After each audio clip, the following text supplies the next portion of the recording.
Bertie, obviously the man at the helm was big Jock Stein. Like the Lions, an absolute legend, an iconic figure in Scottish football.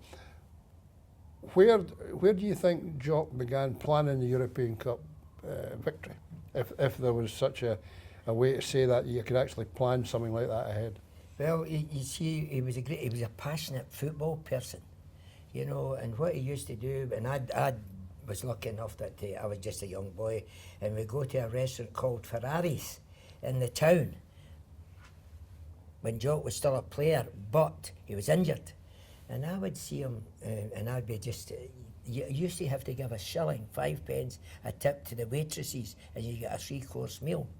Or sometimes I didn't have the 5 pence, so I'm looking about to see if I could tap somebody else to get it. But anyway, but what I did do, because Jock was taking the reserves training because he was injured and he couldn't do it himself, and he always introduced the ball. The ball was the most important thing during games. And as a young person, that was foreign to me, because when you were playing the street team, what you did, you went up the park and you went round all the lanes and everything, and that was what football, and that's what fitness was. But Jock introduced this ball, and he had his all doing, and you were training harder, you were doing more work. But the thing was, the magic thing was there, and you concentrated on the ball, so you didn't feel as tired. And during the lunch, you would see Jock maybe finishing and going over at the table, and Bobby Evans he'd finish, he would go to the table, and Collins and Willie Fernie and Charles Patrick. Charlie was a great speaker about football, you know, and he loved the game, but he didn't speak much. Sean Fallon would go there, Bertie Peacock, and Jock would always start with a question. Now, whether it was an international he'd seen, because the telly wasn't really to the forefront, or was it something that he had been thinking of, and he would introduce this, and all of a sudden they'd be sitting there for half an hour talking about that incident or that, what he thinks should have been it. And then you're saying to yourself, what is this? The rest is they're all one home or want to do this, and no having a coach in the days, it was the experience for us. And then later years, I says, that's where he's learned what he's looking to do. And the other thing he would do, right out of the blue, he would say to me, how's Joe and Peggy? And I'm looking, how does he know my man dad's name? You know, he had everything like that, Jim, which was so important. That's how big a man he was, you know what I mean? He covered every base, didn't he? Everything, and then when you would come in at time up, he would sit, he's all doing, and because he knew we wanted to hear his opinion, and he would lift you.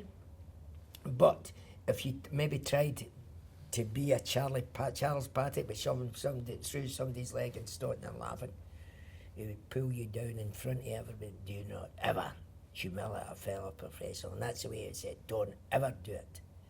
Things like that, which was really good for the likes of young people, bringing them up. I know. My experience as a job were a mix of, as a young journalist, of terror, and at the same time you would get a pat in the head occasionally, and he could be most charming. And you know, as a manager with the players, did he instill a fear, Bertie? No, never ever did. Now, as I said to you, he showed temper whenever you were doing. For instance, we played Clyde in a midweek game.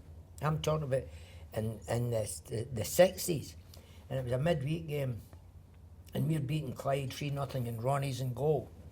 So naturally, instead of the Clyde players shutting the game down and making sure that Ronnie has to kick it beyond them, they all run back to the halfway line. And I looked at them, so I ran away back to the 18-yard box, and all Ronnie kicked it out to me. So I sat in the ball. The crowd were going daft. They were, oh. And I looked out at the dugout to see if the big man would do that. Jim, it's a concrete dugout. The concrete's that thick, and you have to drip down it at Shawfield, and he hits you 3 times. You go, oh, boom! And I seen the second one, boom! Oh, I just got the ball. Wow! So anyway, it's nearly time up, and I'm saying to myself, we starting to hurry up because I'm ready to go. That. You remember the track? Yeah. I had to beat the Greyhounds that night. So anyway, time up. But this time he's out and he had a big limp then, you know, and he's get across the, oh, I gets by him, wallop, and all Ronnie, he's at my back. So I get up and at Shawfield, the nails in the dressing room, your gear was way up here, and I'm trying to get my shirt up and get my gear down. And he come in, and it was his left hand. He was left-handed, you know. Boom! He's a fist like that, Jim, and he's got a hood around the neck. He says, if you ever do that to your fella, I says, let me down. Because I was up near enough the hook. I said, let me down. And I stole my boots, and I was going to boot him, because you remember, I didn't take that chance. I said, let me down. He says, if you ever do that to your fella, and he says, I'll just hoot you. And here he look, could have it. He caught old Ronnie, tried to sneak in to get a bat, and he turned to him and he said, if you ever give my ball in that position again, you'll never kick another ball for us. So Ronnie saved you. I knew that was the boss. Yeah. You know. He tremendous, I mean, incredible. 25 trophies. Team that won the European Cup was from a radius of 25 miles. Yes, that's Celtic right. Park. Saltcoats. I mean, that's astonishing, Bertie, isn't it? I mean, you know, for anyone to have achieved that, I know Fergie did it at Manchester United, and I know other managers have achieved great things, but Jock did it in a much shorter period. Yeah. And of course, was the first man to win the European Cup in British football. Yeah, but not only that, they were all Scotsmen. You know what I mean? And what he did, he never asked you to do something. The only one time he ever asked us to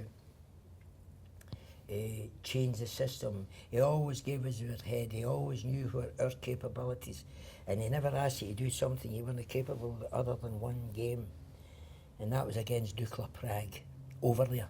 We beat them here. I think it was 3-1, Jim. Yes. I think it was.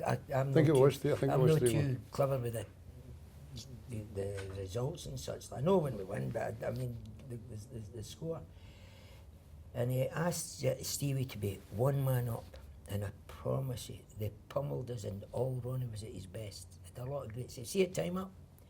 Went in and we were disappointed because we never played well. But you're always good because you're a professional. You want to do your best, but we weren't, because they were all, and you might have seen the terraces were all filled with soldiers. It was all soldiers it was in, and it was soldiers that was playing. But it was a disappointment of us not showing everybody how we played, and that's what we did.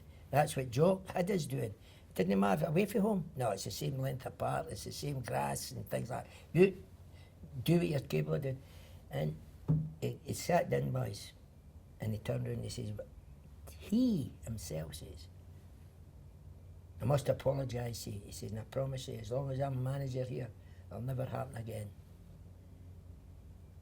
Asking you to play that system. Alien to your makeup and your type of game, yeah. That's right. Yeah.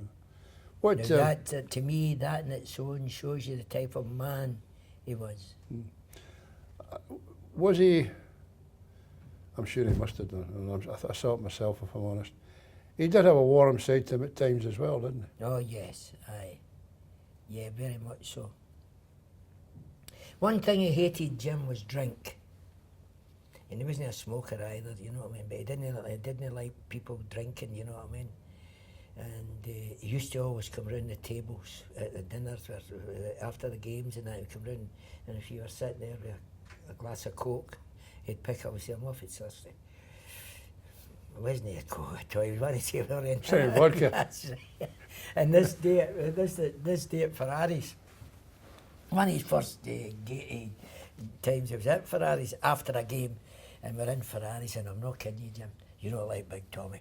Tommy said everything with a kind of, hello, Mario, Rocco, how are you? On his day, no, this part, you know, the Tommy. And Rocco says, yeah, Mr. Gemmell, what would you like? He says, we'll start off with minestrone. He says, and then we'll have scampi bolognese with all the garnish. And Big Joke says, you'll have haddock and chips like the rest of us. That summed him up, didn't it? Great, Bertie. Lovely.